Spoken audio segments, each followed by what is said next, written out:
नमस्कार, स्वागत है आप सभी लोगों का यूनिवर्सिटी यात्रा के इस अगले एपिसोड में, जहां हम लोग बातचीत करने वाले हैं सेंट्रल यूनिवर्सिटी ऑफ पंजाब के बारे में, जो आपको अंडर ग्रेजुएट लेवल पे, यूजी के लेवल पे BA, BEd, BSc, BEd, BTech, BLLB, B pharma जैसे कोर्सेज यहां पर प्रोवाइड करता है।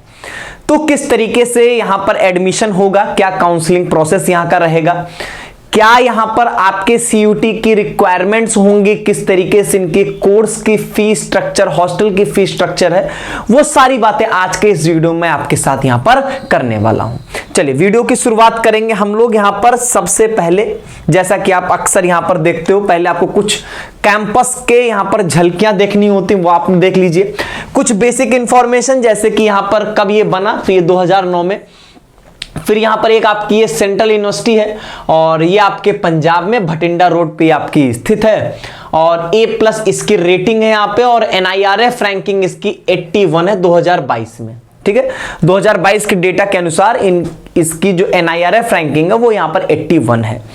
इसके बाद अगर हम लोग यहां पर आगे देखें तो यहां पर कौन कौन से कोर्सेज हैं, जैसे मैंने आपको बताया कि बीए, बीएड, बीएससी, बीएड, ये इंटीग्रेटेड प्रोग्राम कि आपका बीए और प्लस बीएड दोनों एक साथ हो रहा होगा। बीए, बीएड, बीएससी, बीएड, और यहां पर आपका जो है वो बीटेक, बीएलएलबी और बी फार्मा के कोर्सेज यहां पर आपको मिलेंगे यहां पे। ठीक है, बीए, बीएड और बीएससी, बीएड आपके 4 साल के प्रोग्राम रहेंगे। बीटेक भी आपका 4 साल का होता है। बीएलएलबी यहां पर आपका 5 साल का प्रोग्राम होता है, और बी फार्मा यहां पर आपका 4 साल का प्रोग्राम रहेगा। ठीक है, ड्यूरेशन पता चल गया। नंबर ऑफ सीट्स देखेंगे तो 50-50 सीट्स आपको बीए, बीएड, बीएससी, बीएड मिल जाएगा। बीटेक में आपको 30 सीट, बीएलएलबी में 60 सीट, और बी फार्मा में आपको यहां पर 60 सीट मिल जाएगी।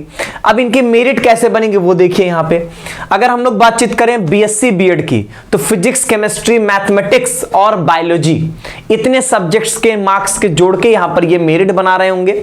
बीए, बीएड की बात करें तो हिस्ट्री, ज्योग्राफी, पॉलिटिकल साइंस और इकोनॉमिक्स डोमेन सब्जेक्ट को जोड़ के ये मेरिट बना रहे होंगे।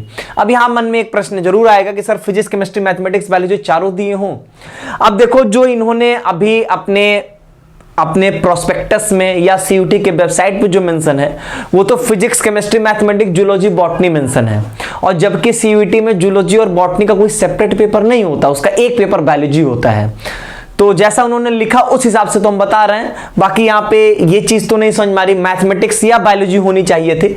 ठीक है, जाने दीजिए, अब जैसा भी होगा वो हमको काउंसलिंग प्रोसेस में समझ में आ जाएगा। ठीक है, अब अगली बात अगर हम लोग यहां पर करते हैं बीटेक की, तो बीटेक में फिजिक्स और मैथमेटिक्स आपका कंपलसरी रहेगा। इसके अलावा यहां पर आपको जो है एक सब्जेक्ट और लेना है, इनमें से कोई। केमिस्ट्री, बायोटेक्नोलॉजी, बायोलॉजी, मतलब एक तरीके से पीसीएम और पीसीबी दोनों वालों को इन्होंने अलाउ कर दिया यहां पे। ठीक है, क्योंकि आपका फिजिक्स, मैथमेटिक्स कंपलसरी कर दिया इन्होंने, और फिर बोला केमिस्ट्री, बायोलॉजी। अच्छा हाँ, एक चीज यहां पर जरूर होगी, इसमें बायोलॉजी वाले अलाउ जरूर हो गए हैं, लेकिन उनको मैथ्स और फिजिक्स सीयूटी में अटेम्प्ट होना जरूरी है। फिजिक्स तो दिए होंगे, लेकिन मैथमेटिक्स बहुत कम बच्चों ने दिया होगा। तो कहीं ना कहीं ये जो फेवर्ड है वो कहीं ना कहीं पीसीएम वाले बच्चों के लिए ये फेवर्ड है, और बाकी उन बच्चों के लिए भी फेवर्ड होगा ये जो कि पीसीएमबी होंगे। ठीक है, पीसीएम या पीसीएमबी कॉम्बिनेशन होंगे, उनके लिए ही ये फेवर्ड होगा। ठीक है, चलिए आगे हम लोग बातचीत करें यहां पर बीए, एलएलबी। तो बी एलएलबी सिर्फ जनरल टेस्ट से यहां पर आपकी मेरिट बन रही होगी। बी फार्मा जो है वो फिजिक्स, केमिस्ट्री, मैथ या फिजिक्स, केमिस्ट्री, बायोलॉजी, मतलब पीसीएम या पीसीबी दोनों यहां पर एलिजिबल होंगे, और वहां से आपकी मेरिट जो होगी वो बन रही होगी। तो इतने ही कोर्सेज आपको यहां पर मिलने वाले हैं। इनके एक बार हम लोग यहां पर एलिजिबिलिटी क्राइटेरिया देख लेते हैं कि क्लास 12th में कितने परसेंटेज की रिक्वायरमेंट यहां पर आपको पढ़ने वाली है। ध्यान से देखिएगा, यहां पर इन जनरल में आपको बता दूं तो यहां पर आपका 50% की रिक्वायरमेंट है क्लास 12th में, जो कि मोस्ट ऑफ द यूनिवर्सिटीज में है। 5% का रिलैक्सेशन जो है वो यहां पर मिल जाता है, जो कि यहां पर SC, ST या OBC या PWBD कैटेगरी से आते हैं, या EWS, मतलब जनरल, आप सीधा बोलो जनरल वालों के लिए 50% और 45% बाकी अदर कैटेगरी के जो भी होंगे। मोस्ट ऑफ द यूनिवर्सिटीज की यही क्राइटेरिया यहां पर देखने को मिलती है। OBC, EWS, SC, ST, PWBD किसी कैटेगरी से आप होंगे तो 45%, जनरल कैटेगरी से तो 50%, ये रिक्वायरमेंट आपको यहां पर पड़ेगी। तो बीए बीएड में तो इन्होंने ये बताया आप क्लास 12th में होने चाहिए। क्लास 12th किस डिसिप्लिन से उन्होंने ऐसा कुछ भी स्पेसिफाई नहीं किया है। बीएससी बीएड इन्होंने यहां पर बोला है सेम क्राइटेरिया यहां पर भी है बीएससी बीएड में भी। और जैसे देखो आप, इन्होंने इनकी सीयूटी वेबसाइट पे लिखा है mathematics, physics, chemistry, zoology and botany. अब जूलॉजी बॉटनी का अलग अलग पेपर ही नहीं होता है सीयूटी में, इनको कौन बताएगा ये बात। चलिए बी फार्मा में अगर हम लोग देखेंगे तो बी फार्मा में भी सेम बातें हैं, यहां पर ऐसा कुछ भी नहीं है, ना ही यहां पर ऐसा कुछ चेंजेस हैं आपके। सेम पीसीएम या पीसीबी किसी बैकग्राउंड से होगे तो आपका काम यहां पे चल जाएगा, ठीक है। और उसके बाद इन्होंने बीटेक के लिए यहां पर ये बोला है कि आप जो है वो 10+2 पास होने चाहिए। फिजिक्स और मैथमेटिक्स आपके क्लास 12th में कंपलसरी सब्जेक्ट होगा, और एक कोई सब्जेक्ट मतलब वही है कि या तो आप यहां पर पीसीएम से हो या तो पीसीएमबी से होंगे, तभी आपके लिए यहां पर चांसेस होगा। और इन्होंने एक चीज यहां पर ये कह दिया कि 55% मार्क्स होने चाहिए। सब में 50% की क्राइटेरिया थी, लेकिन बीटेक के लिए 55% मार्क्स आपके क्लास 12th में होना चाहिए, 50% होना चाहिए अदर कैटेगरीज के स्टूडेंट्स के लिए। और बीए एलएलबी में वही यहां पर बीएलएलबी जो है वो आपका पास होना चाहिए, 45% इसके लिए मिनिमम परसेंटेज क्राइटेरिया है, 5% छूट जाएगा, बाकी अदर कैटेगरीज के लिए तो 40% हो जाएगा, ठीक है। तो सब में 50 है, बीटेक में 55 है, बीएलएलबी में 45% की क्राइटेरिया है, ठीक है। 5% का रिलैक्सेशन अदर कैटेगरीज के लिए। अब यहां पर देखिए, अगर हम लोग बातचीत करें बीएससी बीएड, बीए बीएड मैंने पहले बताया 4 साल का प्रोग्राम है तो 8 सेमेस्टर होगा। बीटेक भी 4 साल का प्रोग्राम है, 8 सेमेस्टर। बी फार्मा 4 साल का 8 सेमेस्टर। बीएलएलबी 10 साल का 10 सेमेस्टर, मतलब 5 साल का प्रोग्राम है तो 10 सेमेस्टर होगा। अब ये जो फी स्ट्रक्चर उसको ध्यान समझिएगा कि पहले सेमेस्टर में चूंकि एडमिशन फीस लगती है इसलिए फीस ज्यादा होगी, ठीक है। इसके बाद ये पहला सेमेस्टर हो गया, इवन का मतलब हो गया आपका 2, 4, 6, 8, और ऑड का मतलब हो गया 3, 5 और 7, ठीक है।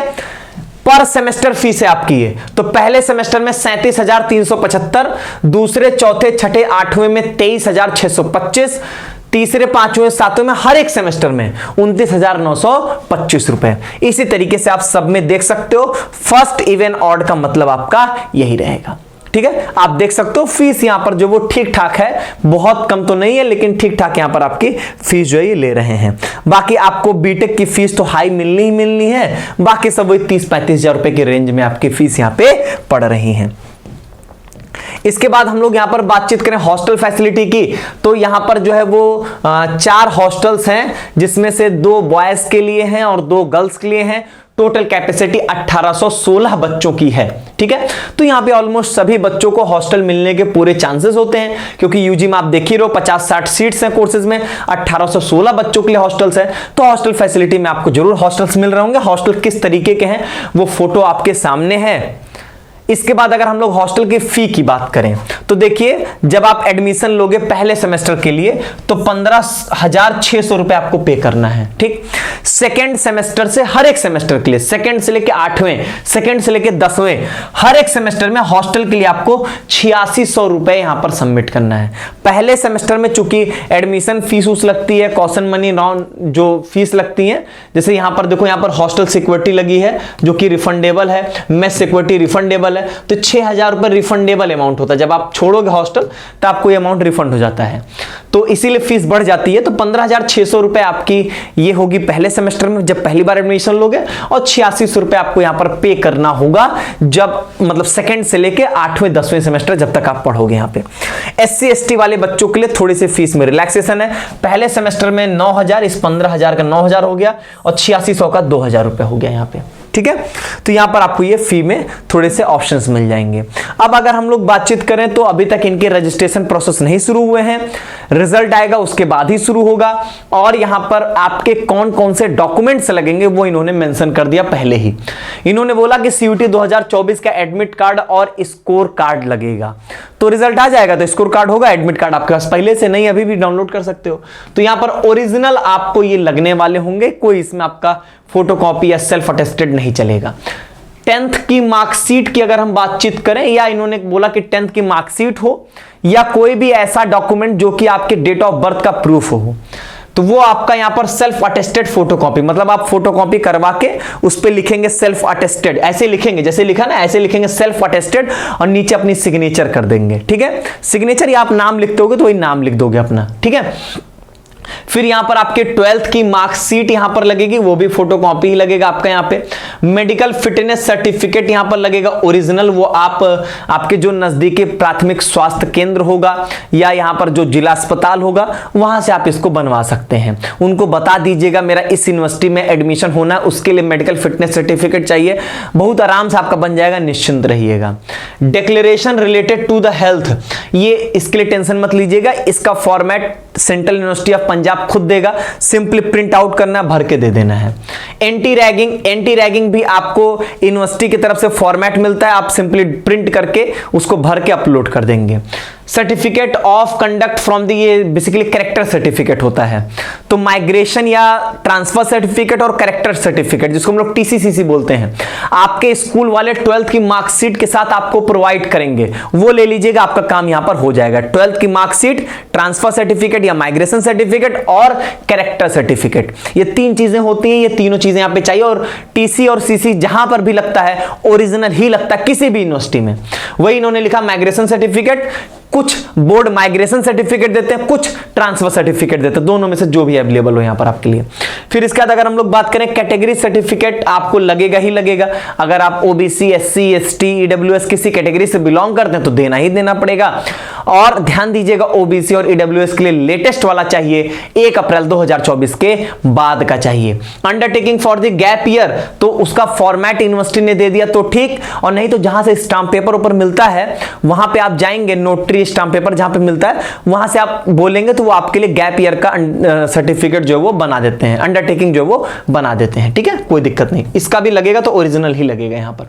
कैरेक्टर आपका ये कैटेगरी सर्टिफिकेट जो होगा वो सेल्फ अटेस्टेड फोटोकॉपी होगा, और बाकी आपको यहां पर पासपोर्ट साइज की फोटोग्राफ चाहिए, वो तो कम से कम 10-15 रखिएगा, इधर उधर बहुत जगह पे लगाना हो, कहीं हॉस्टल अलॉटमेंट करा रहे होगे, कहीं मेस वाले में लगेगा, कहीं आप उनके हेल्थ डायरी बनवाओगे, कुछ ना कुछ ऐसे आई कार्ड में लगेगा, तो वो लगता रहता है, बहुत सारे 10-15 फोटोग्राफ आपके पास होने चाहिए, ठीक है। चलिए वो सब तो बहुत बात की बात है जब एडमिशन आप ले रहे होंगे। बाकी यहां पर जो इनकी इंपॉर्टेंट वेबसाइट है, नंबर है, आपके लिए जो इंपॉर्टेंट कॉन्टैक्ट्स होंगे वो यहां पर आपको इस स्लाइड पे दिए गए हैं, ठीक है।